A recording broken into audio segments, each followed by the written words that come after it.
जयपुर का ग्रेटर नगर निगम ग्रेटर के पिछड़ने की एक बड़ी वजह यह भी है कि यहां के वार्डों में पार्षदों की कार्यालय तक नहीं है। मौजूदा बोर्ड को यहां भले ही 2 साल का कार्यकाल हो गया है, लेकिन 150 में से अब भी आधे से ज्यादा पार्षद अपने कार्यालयों का इंतजार कर रहे हैं। ये रिपोर्ट देखिए। स्वच्छता की रैंकिंग में पिछड़ने के बाद अब इस बात का आकलन नगर निगम ग्रेटर भले ही करे या ना करे, लेकिन इसके पीछे जहां सफाई एक बड़ी वजह तो रही ही थी, लेकिन स्वच्छता रैंकिंग अच्छी नहीं आने का एक सबसे बड़ा कारण पार्षद कार्यालयों का नहीं होना भी है। मौजूदा बोर्ड के गठन हुए 2 साल का कार्यकाल होने वाला है, लेकिन 150 में से 90 से ज्यादा वार्डों में आज भी पार्षद कार्यालयों का इंतजार है। ये हाल तो तब है जबकि पहले ही 40 वार्डों में पार्षद कार्यालय बने हुए ग्रेटर नगर निगम को मिले थे। इस 2 साल के कार्यकाल में महज 18 वार्ड कार्यालय ही बन पाए।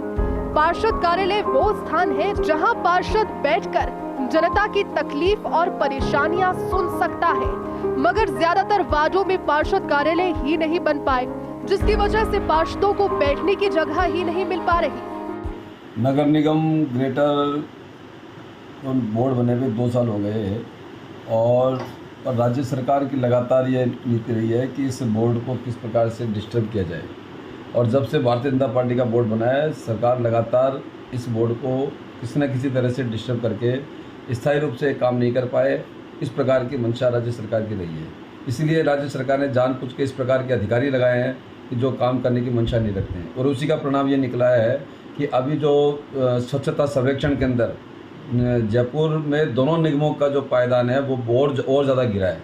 इतना रुपया खर्च होने के बावजूद भी नगर निगमों की हालत रही है। नगर निगम ग्रेटर में 90 से ज्यादा वार्डों में पार्षद कार्यालयों का इंतजार। मौजूदा बोर्ड केवल 18 कार्यालय ही बना पाया।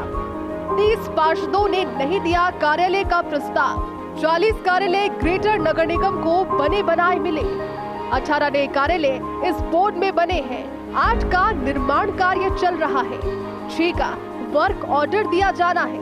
24 में या तो जमीन का विवाद है या जमीन मिली ही नहीं है। 18 में टेंडर किए गए लेकिन कोई नहीं आया।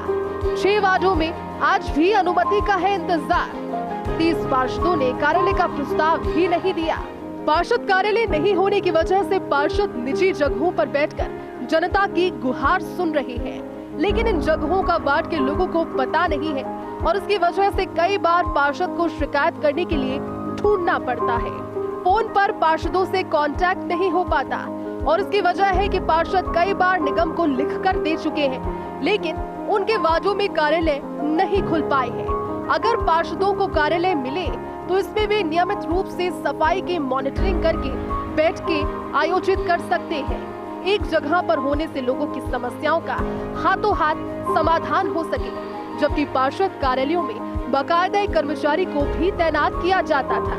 इधर महापौर शील धाबाई का कहना है कि कई पार्षदों के द्वारा निगम को इस बारे में सूचित किया गया है। अब कार्यभार संभालने के बाद इसे लेकर वे भी खास तौर पर ध्यान देंगी। मैंने सारा पहले ले लिया था सारे पार्षदों का, लेकिन पता नहीं हो पाया। The whole thing is that अब मैं फिर उनकी सारी मैंने फाइल उनको कह दिया है जो एक्शियंस है कि जिन पार्षदों की कोई प्रॉब्लम आ रही है, कई बार जेडी और उसका भी डिस्प्यूट चल रहा है, मैं इनके सबको मेरे पास लेके आओ, मैं खुद मॉनिटरिंग कर रही हूँ। बहरहाल निगम ग्रेटर की तरह हेरिटेज में भी कमोबेश ऐसी ही स्थिति है।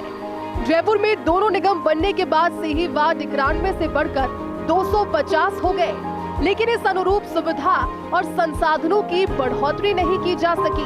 पार्षदों के जरिए आमजन निगम तक अपनी समस्याएं पहुंचाते हैं, लेकिन जब पार्षद ही एक जगह नहीं मिलेंगे तो फिर समस्याएं सुनेगा कौन?